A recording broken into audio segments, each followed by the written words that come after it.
Think back to the town you grew up in. Can you think of something that brought everyone together? That brings in revenue and helps to better your town as well as become a key role in the creation of the local historical society?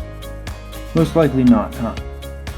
Meyersdale is one of the special small towns in the United States that can proudly claim all of the above.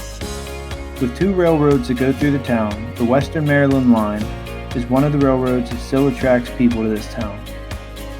Built from 1910 to 1912 by the Meyersdale Planing Mill, the Western Maryland train brought both passengers and goods into Meyersdale. With the mines in the area, the railroad helped to bring in miners and take out the coal mine. The railroad carried passengers until 1975, only 45 years ago. For 18 years, the train station decayed until citizens of Meyersdale realized what an amazing piece of history the Western Maryland line is.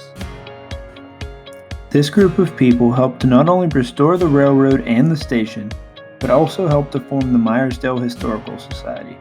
After the community formed the Historical Society, they were able to apply for grants to help with paying for the restoration.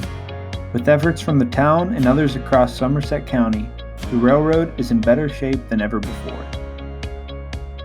The Allegheny Passage now goes through the area of the railroad, and the train station serves as a trailhead for hikers. Open from April to October each year, the trail has a multitude of hikers from all over the world. In 2018, people from all 50 states signed the memory book in the station, along with people from 32 other countries. With such a beautiful local monument, it is no wonder that Meyersdale is still going strong.